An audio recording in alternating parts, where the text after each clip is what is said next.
Uh, Hi, I'd like to welcome Rabbi Jeoffrey Dennis from the Temple Kol Ami in Flower Mound. And Rabbi Dennis has been a fixture in this area for a long time. He's pretty well known in Denton County, and I would just like to do this video to further introduce him to those who may not know him in the area. So if you don't mind, Rabbi, I'd like to ask you a little bit about your background. Sure. How did you begin your studies, rabbinical studies? Okay, well, I grew up in New Mexico, and it was not my intention to become a rabbi. I trained initially as a teacher, but then decided, shortly after that, I started working in a psychiatric hospital and decided I wanted to be a registered nurse. So I got a degree in nursing and was practicing as a registered nurse, but I was also deeply involved in my local synagogue, Congregation Albert in Albuquerque, New Mexico. And at some point, after being a youth advisor and teaching adult education and being involved in various aspects of the synagogue, my rabbi came to me and he said, "Jeff, have you ever considered being a rabbi?" And my response was, no, I have a community, I have a home, I have a career. I really wasn't thinking in those terms, and besides, it's a little late to get started. I'd be 36 by the time I completed the program, and his response was, well, I don't know about any other aspect of what you just said, but I know you'll be 36 no matter where you are. Good point. And so anyway, once he planted the bug in my ear, it became compelling, and it took a little while for me to decide to follow up on it, but over a year later I ended up applying and was accepted at Hebrew Union College, which is the oldest Jewish seminary in North America. And where is that located? That's located in Cincinnati, Ohio.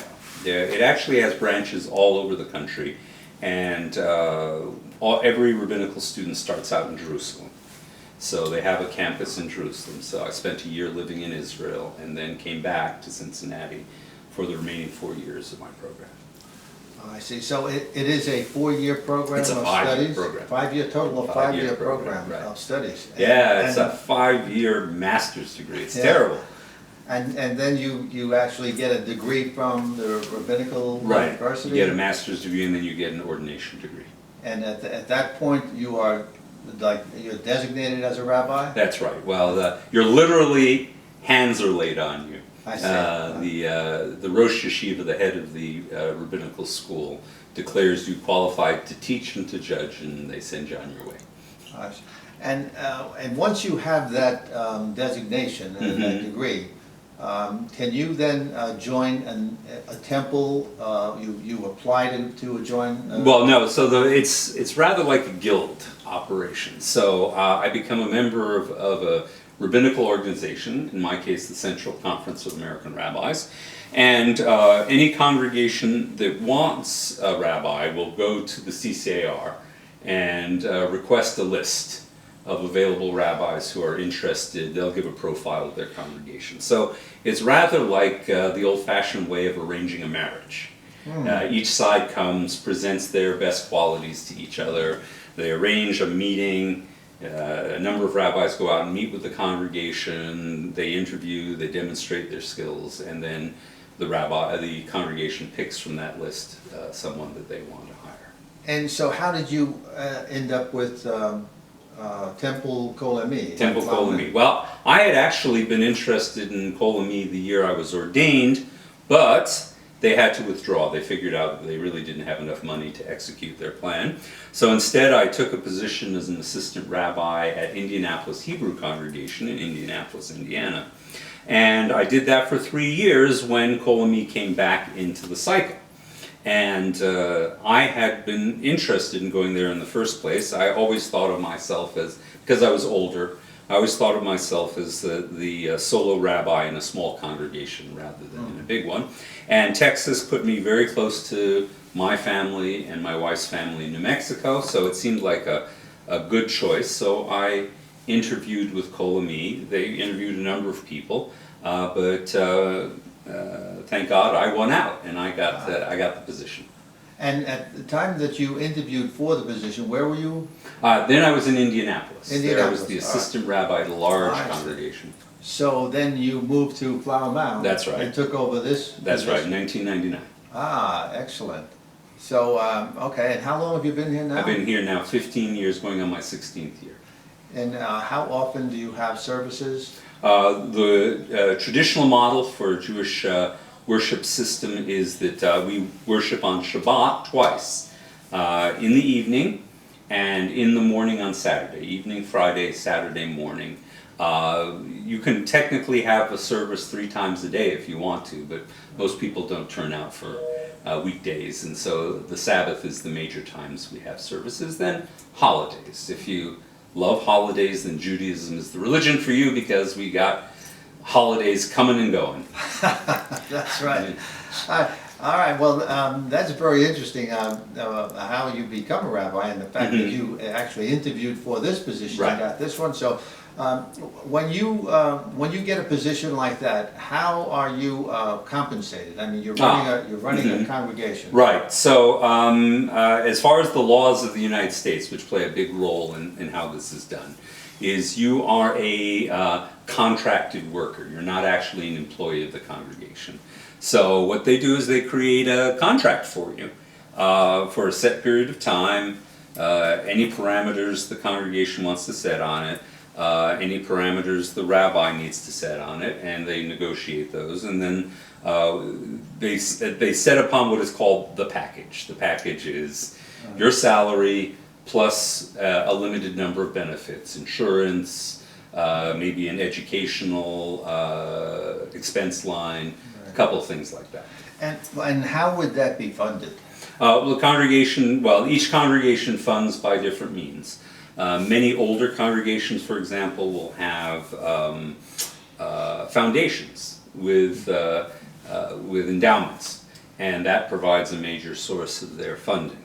A congregation that's relatively young, like Kol Ami, most of its money comes from membership pledges. So I get paid out of the pledges that people annually commit for. And where is it located? Kol Ami is located technically on Timber Creek Road. You can see it from Morris, but you can't get to it. It's actually on a rather interesting little plot of land that was bought many, many years ago by a group of churches. That they were originally going to build 4 different churches on the land. That didn't come to fruition. It ended up being split in 2. So half of it ended up having the Baptist church on it. Half of it ended up with a Lutheran church on it. And then the Lutherans grew and they sold the property to us. So we became the inheritors of that initial venture from a couple of decades earlier.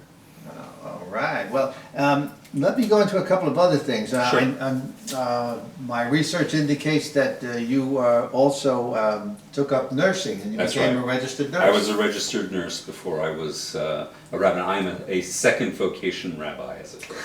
All right. So, And how long were you in nursing? I think about 8 years.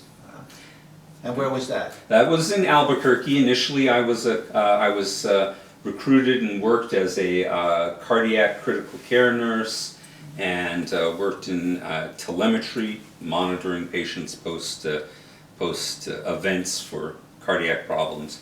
And then when I got accepted into Hebrew Union College, I came back to the United States, and in Cincinnati I practiced as a PRN nurse. I eventually ended up being an evening supervisor for a Jewish nursing home, and then I finished out actually as a hospice nurse for the last year of my rabbinical school. Wow, that's amazing. Yeah, I also, there's a couple of other things that I wanted to go into. I understand that you are a volunteer police chaplain. That is correct. A chaplain for the city of Flower Mound. That's right. Town I'm of involved Flower in a Mound. couple of Excuse me. extracurricular activities Yes. in the county. All right, and as a chaplain, what do you do? Okay. The chaplain corps in the Flower Mound Police Department is an entirely volunteer organization. There's really about 20 of us. And on a rotating basis, we carry a beeper.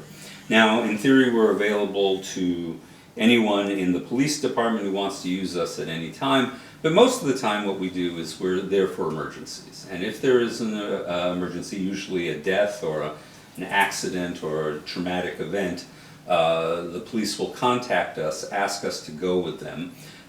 Really, the primary duties we have are trauma counseling and grief counseling.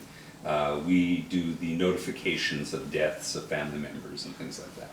And also, I understand that, of course, you are married for 30 years. That's and right. Father of 2 sons. That's right.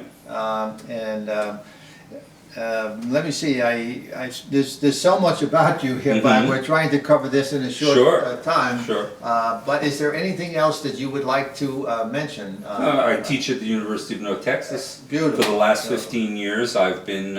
I called myself their utility player in the Jewish Studies program. I teach Bible as literature. I teach medieval mysticism. I've taught rabbinical texts. I teach history. I just finished teaching a course on the sociology of modern Israel. So I'm very active on the periphery of the academic community up in Denton.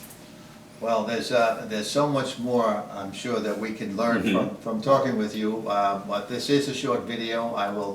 I'd like to write something that goes along with the video as well. So I would just end, I suppose, by saying I want to thank you very much, Rabbi Dennis, for being here today and sitting for this video and giving our audience a lot more education regarding Judaism. And I want to say shalom. Well, I'm delighted. Thank you for inviting me.